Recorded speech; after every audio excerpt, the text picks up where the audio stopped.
আজকে তৃণমূল সাংসদ কাকলি ঘোষ দস্তিদার বৈঠকে যোগ দেওয়ার আগে তিনি ঠিক কি জানিয়েছেন দেখুন। প্রশাসনটা সবার, প্রশাসনিক বৈঠকে চিরকালই আমরা আসি,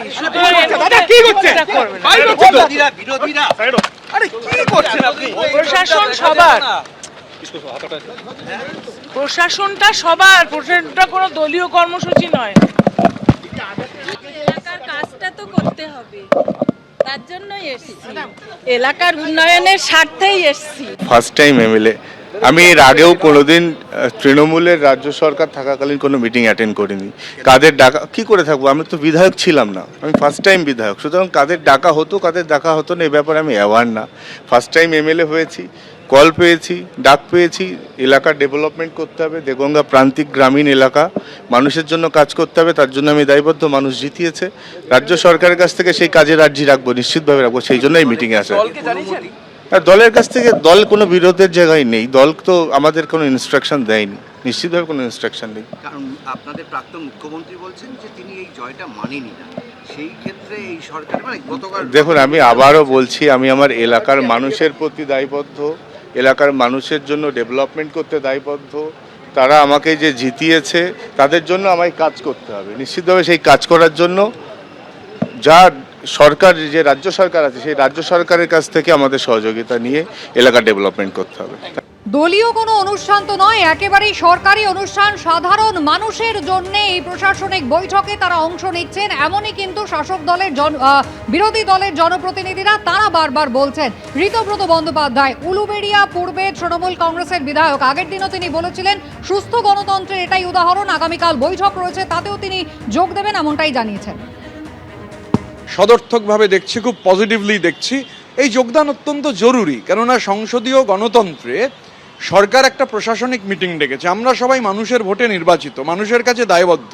তো সরকারকে মাইনাস করে কোনো কাজ তো, এবং সরকারও যে এই উদ্যোগ নিয়েছেন, আমার সঙ্গে দিল্লিতে শুভেন্দু অধিকারীর যখন দেখা হয়েছিল উনি আমাকে বলেছিলেন যে এই মিটিংগুলোতে আসার জন্য। তো স্বাভাবিকভাবে আমি যেমন আগামীকালই একটা প্রশাসনিক মিটিং নয় কিন্তু Saratchandra medical college, government medical college আমার কেন্দ্রে, সেখানকার একটি মিটিং রয়েছে, সরকারি মিটিং, আমি সেই মিটিংয়ে যোগ দিতে যাব।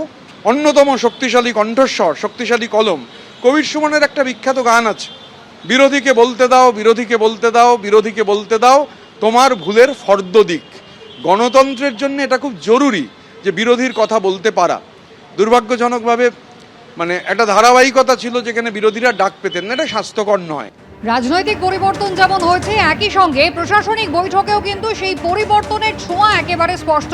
বিরোধী দলের জনপ্রতিনিধি তিনিও কিন্তু জায়গা পেয়েছেন সরকারি অনুষ্ঠানের মঞ্চে, যে মঞ্চে খোদ মুখ্যমন্ত্রী তিনি উপস্থিত রয়েছেন, তার মন্ত্রিসভার অন্য মন্ত্রীরা তারা উপস্থিত রয়েছেন। শাসক দলের বিধায়কের সঙ্গে বিরোধী দলের সাংসদ তিনি একই মঞ্চে উপস্থিত। নজিরবিহীন এই ঘটনা 15 বছর পর দেখছেন এই রাজ্যের মানুষজন। তাপস রায়, মানিকতলা বিধানসভা কেন্দ্রের বিজেপি বিধায়ক, তিনি কি বললেন দেখুন। এর আগে কখনো মমতা ব্যানার্জি বিরোধীদের ডাকতেন না, বিরোধীরা যেতে পারত না। বর্তমান মুখ্যমন্ত্রী প্রথম দিনেই স্পিকার নির্বাচনের দিনে বলেছিলেন তিনি ডাকছেন, ওরা যাচ্ছে। আসলে মমতা ব্যানার্জি বা তৃণমূল দল আর সরকারটাকে গুলিয়ে ফেলেছিলেন, তো সেটা আমরা করব না। অর্থাৎ তৃণমূল জমানায় যে ছবি আগে কখনো দেখা যায়নি, প্রশাসনিক বৈঠকে বিরোধী দলের জনপ্রতিনিধিদের উপস্থিতি, কল্যাণীর বৈঠকে কিন্তু সেই ছবি দেখা গেল, যেখানে মুখ্যমন্ত্রী শুভেন্দু অধিকারীর ডাকা প্রশাসনিক বৈঠক, 3টি জেলা নিয়ে এই বৈঠক, যেখানে রাজ্যের নতুন দায়িত্বপ্রাপ্ত মন্ত্রী অগ্নিমিত্রা পাল, দিলীপ ঘোষ, অশোক কীর্তনিয়া, মুখ্যমন্ত্রী শুভেন্দু অধিকারী, মুখ্য সচিব মনোজ কুমার আগরওয়ালের পাশাপাশি একই মঞ্চে দেখা গেল তৃণমূল কংগ্রেস সাংসদ কাকলি ঘোষ দস্তিদারকে। 2 ঘন্টা ধরে এই বৈঠক চলে। আপাতত এই বৈঠক নিয়ে আর কি খবর রয়েছে জানাবেন প্রতিনিধি উজ্জ্বল মুখোপাধ্যায় আমাদের সঙ্গে রয়েছেন।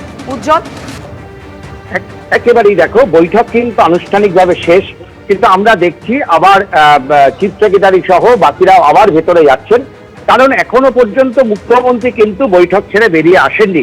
আমরা আনুষ্ঠানিকভাবে যে বৈঠক, অর্থাৎ সরকারি বৈঠক, সেই বৈঠকের কাজ কিন্তু শেষ হয়েছে। এখন যেটা হচ্ছে, আমরা যেটা জানতে পারছি সেটা হচ্ছে একেবারেই ব্যক্তিগত আলাপচারিতা। মুখ্যমন্ত্রীকে সামনে পেয়ে প্রত্যেক দলের প্রত্যেক বিধায়কই তাদের সমস্যার কথাগুলোকে তুলে ধরার চেষ্টা করছেন, কোথায় কাদের কি সমস্যা সেগুলোকে বোঝানোর চেষ্টা করছেন। ফলে এখন কিন্তু সেই কাজটাই চলছে। আরেকটা খুব গুরুত্বপূর্ণ বিষয়, যে ছবি আমরা দেখতে পেলাম, এটা কিন্তু গত 15 বছরে এই ছবি পশ্চিমবঙ্গে দেখা যায়নি।